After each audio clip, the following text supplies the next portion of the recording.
Our movie opens in the American Southwest desert, a landscape of flat-topped sandstone spires rising straight out of the earth, pale and vertical, beautiful in the way that genuinely dangerous things sometimes are. 5 climbers are working their way up one of these formations. The stone is smooth and the angle is brutal, and this is not a climb for anyone who hasn't spent years on vertical faces. 3 of the 5 are family.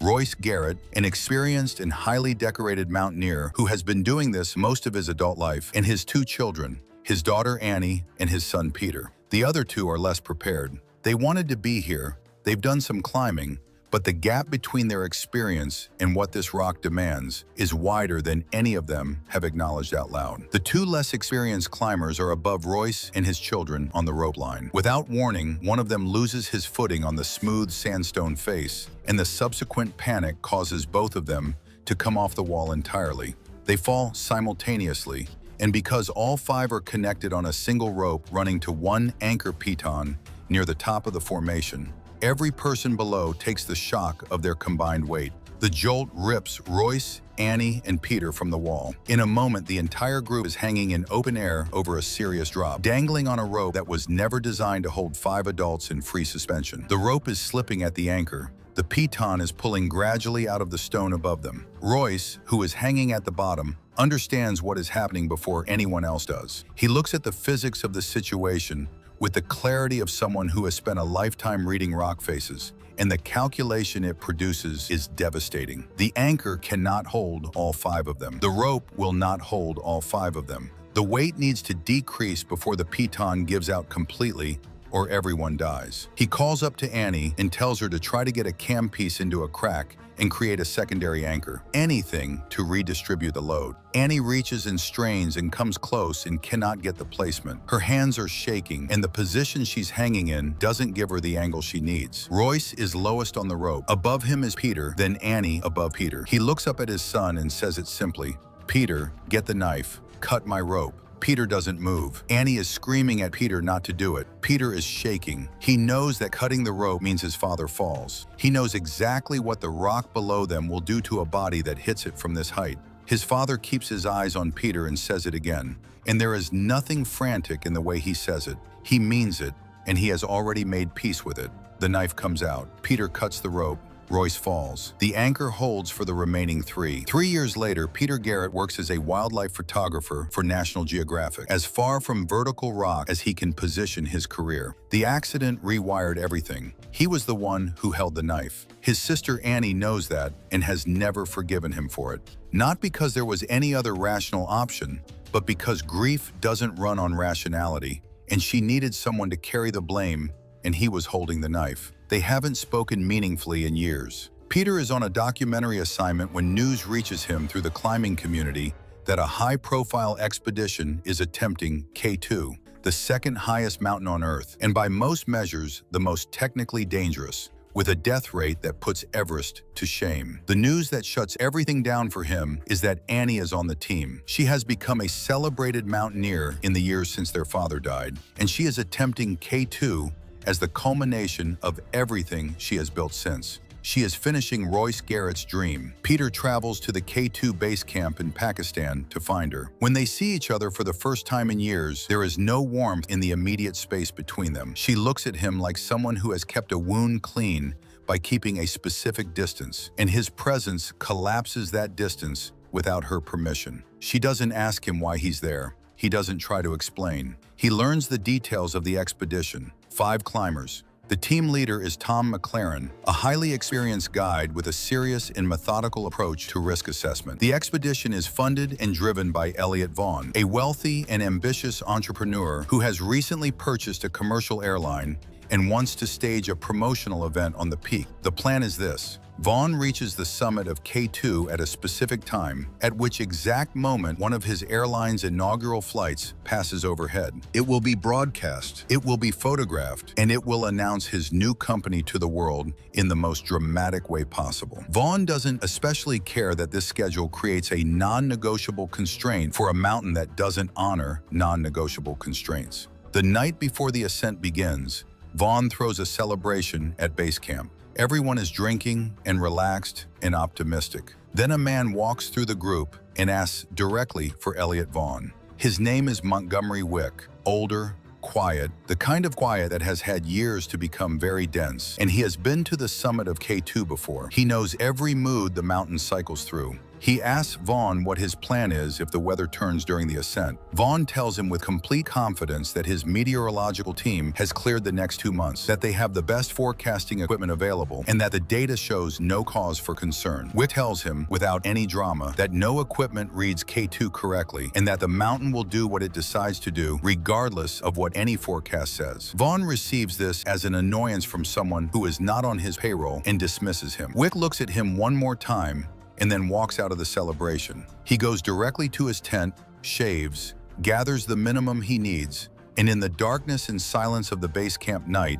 he starts climbing K2 alone. He has his own reasons for being on this mountain that have nothing to do with any expedition. Elliot Vaughn's 5-member team begins its ascent the following morning. The mood is focused and driven. They move well through the lower sections and maintain a good pace as they gain altitude. By the time they reach 26,000 feet, the point above which the air is too thin to sustain the body without supplemental oxygen, a radio message comes up from base camp. A major storm system is moving toward the mountain from the south, moving fast, and it is significant. Tom McLaren's read of the situation is immediate and professional. This is life-threatening information, and they need to turn around now, at this moment, before the window closes. They have enough time to descend safely if they start immediately. Elliot Vaughn says no. He says they are 1 hour from their intermediate target. He says storms change direction. He says the radio reports are never as bad as they sound. He says they are not turning around. Tom McLaren and Annie both know that Vaughn's assessment is wrong in a way that will cost lives, but his money is behind every piece of equipment they're wearing, every camp they've established, every step of this operation, and his authority on this expedition has been structured to be final. They keep climbing. At base camp, Peter watches through binoculars and hears the storm traffic on the radio. He tries to reach Tom by radio, and when he gets through, he tells him what the southward data is showing. This isn't a system that's going to veer away. Vaughn talks over him at every transmission and convinces Tom to disregard the warning and keep moving. Peter lowers the binoculars and watches the cloud mass building on the horizon behind K2. The storm arrives without any further warning period. It comes in as a full whiteout, wind-driven snow so dense that visibility drops to a few feet, temperature dropping with the speed that high-altitude storms can achieve. The 5 climbers are fighting for ground when the snow beneath Annie's feet gives way. She drops into a crevasse, a deep, narrow gap between 2 rock sections, and the rope connecting the team pulls the others toward the edge. The rope catches on a sharp rock projection as Annie swings below the surface, and the rock cuts through the line cleanly. She falls to the bottom of the crevasse,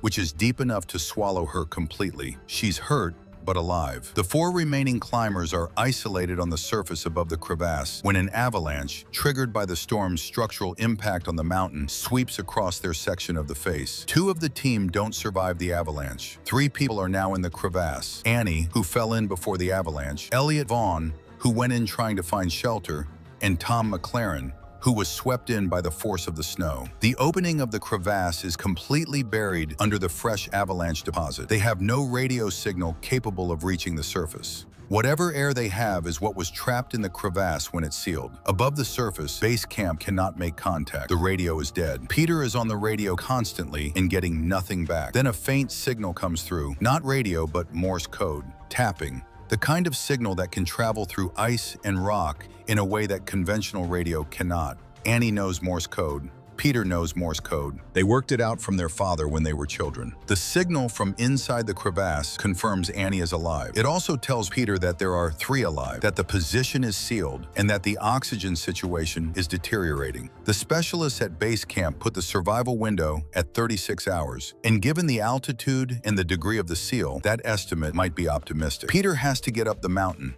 The problem is not the mountain. The problem is getting through the quantity of densely packed snow that now sits above the crevasse. The only practical solution is nitroglycerin. Shaped charges placed carefully can open ice without destroying the cavity beneath, but nitroglycerin is profoundly unstable. Any physical shock, any sharp movement, any direct sunlight, and it detonates on its own. Carrying it up K2 in these conditions, on slopes that demand constant physical effort under extreme cold, is the kind of operation that most professionals would refuse. Elliot Vaughn's company offers 5 million rupees to any climber willing to join the mission. The money assembles a small team: Malcolm and Cyril Bench, brothers and experienced high-altitude climbers; Skip Taylor, a veteran of several Himalayan expeditions; Frank Williams, known in the climbing community as Chainsaw for reasons that become clear when he's working fast in the mountains; and a woman named Monique Aubertine, who has her own history on K2 and who evaluates risk with the directness of someone who has survived things that should have killed her. The universal advice from everyone at base camp is the same: Peter needs Montgomery Wick. Wick is already up there alone,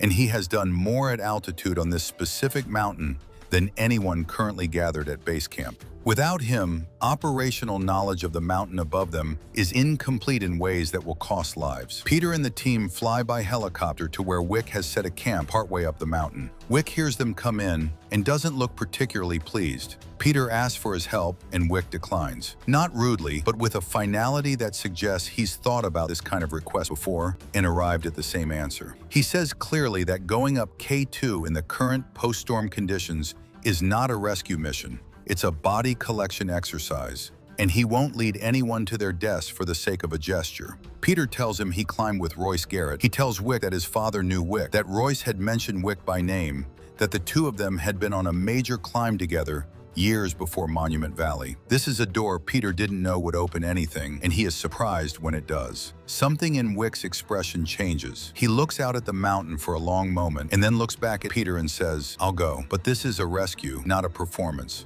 Every decision on this mountain gets made by me, and that doesn't change regardless of who's paying for anything." Inside the sealed crevasse, every hour that passes reduces the margin for survival. The temperature is so low that movement produces pain rather than warmth. Tom McLaren's breathing is becoming labored. The high altitude, combined with a respiratory condition he has managed for years, is now becoming critical. There is a drug, dexamethasone, that can support his breathing function. Each person trapped in the crevasse has a limited supply of their own. Elliot Vaughn has enough for himself and does not intend to share it. This is not a decision he makes in the heat of panic. It is calculated. Tom dies sooner. Tom's supply of medication becomes available to Vaughn. The arithmetic of his survival points in a specific direction, and he follows it without apology. Annie sees what Vaughn is doing, understands it, and acts before she can think herself out of it. She slips one of her own dexamethasone injections to Tom while Vaughn isn't watching. When Vaughn discovers this, he erupts, not from any concern about Annie's well-being, but because the medication he was planning to acquire has now been administered to someone else. He says things to Annie in that dark crevasse that establish his character beyond any further ambiguity. Above them, the rescue team is climbing with the nitroglycerin divided between two groups, each charge carried with a degree of care that slows everything down. Altitude at this level degrades coordination, reaction time, and judgment, exactly the combination you cannot afford when carrying unstable explosives. One canister develops a hairline crack, and the timing of the disaster cannot be controlled. The first rays of sunlight hit that container, and the explosion it produces is enormous. The shockwave rolls across the mountain face, and two climbers from the rescue group, Skip Taylor and Chainsaw Williams, are gone in the blast. The mountain shakes and dislodges sections of snow and ice in the force of it. When the debris from the blast clears, Wick is standing on a changed section of slope. The explosion has moved old ice that hadn't been disturbed in years. He is looking at something in the newly exposed snow. He moves toward it involuntarily. It is a hand, frozen in the snow, preserved by the cold, positioned naturally as though the person simply stopped moving there. He knows whose hand it is before he can see anything else. He has been looking for this for 4 years. His wife, she was a mountain guide, one of the finest in this region, who disappeared during a massive storm on K2 4 years earlier. Wick had gone up alone trying to find her and had returned with 3 other survivors, but without her. He had searched in the years since, returning to the mountain periodically, never finding anything. The cold has kept her perfectly. She is here. She was here the whole time. He puts it in the locket he wears around his neck. He sits with her for a moment in complete silence. Peter finds him there and finds near the body a small medical kit that had been buried with the snow that covered her. He opens it. It takes him a moment to understand what he is reading, and then he shows it to Wick. The contents of that kit are specific: dexamethasone, measured out in a way that makes a clear statement. The kit belonged to Wick's wife. The medication she had with her when she died has been partially removed. Not used, removed. Taken by someone who was with her in those last hours and chose his own survival over hers. Someone who knew this medication existed, took what he needed, and left. Elliot Vaughn was on this mountain 4 years ago. He was in the same storm. He was one of the survivors. This is not a coincidence that requires any further analysis. Wick closes the medical kit. He looks up toward the section of mountain above where Annie and Vaughn are buried. He begins climbing. The rescue team reaches the crevasse location. They calculate the placement for the final nitroglycerin charge with the precision that only half the team and all the remaining explosives can provide at this point. Wick and Peter together set the charge at the correct position. The blast is controlled and exact. It opens the top of the crevasse without collapsing the walls. Light and air come down into the cavity where Annie and Tom have been waiting. Peter goes in on a line. He finds Annie, diminished, white with cold, but alive and conscious. He gets a harness around her immediately, and she begins to go up. He finds Tom, still alive, breathing shallowly, the dexamethasone having bought him the hours he needed. Tom goes up on the line next. Wick is at the lip of the crevasse when he comes face to face with Elliot Vaughn. The moment is without theatrics. Wick simply looks at the man who left his wife to die in the snow 4 years ago and who has just spent 2 days in a sealed cave demonstrating, in miniature, exactly the kind of person he is. Wick has a rope. He has the opportunity to do nothing and allow a natural outcome on this specific piece of mountain in this specific situation. He puts the rope around Vaughn anyway. He can live with himself because he gave the man his life back. What the law does with the information in that medical kit is a separate problem for another place. Then the section of mountain they are standing on destabilizes without warning. The blast, the existing fracture patterns in the ice, the accumulated stress of everything the storm left behind, it gives way. The configuration is instantly familiar to Peter. Wick, Vaughn, and Annie all on the rope below him. Peter hanging onto the rock face above, the weight building on the anchor just as it did at Monument Valley, just as it did with Royce. The piton is starting to pull out of the rock. Wick looks up at Peter. His face has no panic in it. He looks around at the faces on the rope. He has the same arithmetic that Royce Garrett had 3 years ago and reaches the same conclusion. He takes the knife from his belt. Peter understands what is about to happen and shouts the same plea he heard himself give his father, only in reverse, from the other end of the rope, from the end that stays. Wick cuts the line below him. He and Elliot Vaughn fall together into the dark of the crevasse below. The anchor holds. Peter pulls Annie up the remaining distance to solid ground. Annie can barely stand, but she doesn't need to. She leans against her brother and stays there. They are both here. Their father isn't, and Wick isn't, and the people from the rescue team aren't. And the morning holds all of that.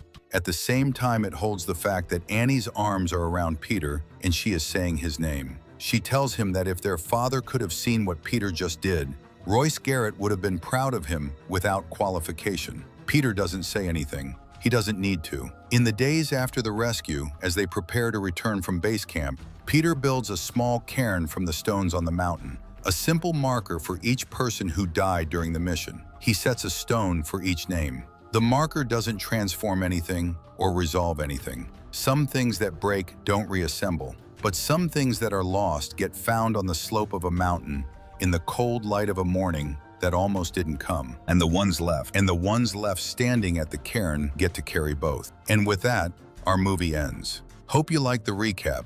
If you reach the end, don't forget to leave a like on the video and write us a nice comment, as you always do. And for those watching us for the first time, subscribe to the channel to see all the upcoming recaps. See you in the next movie. Peace.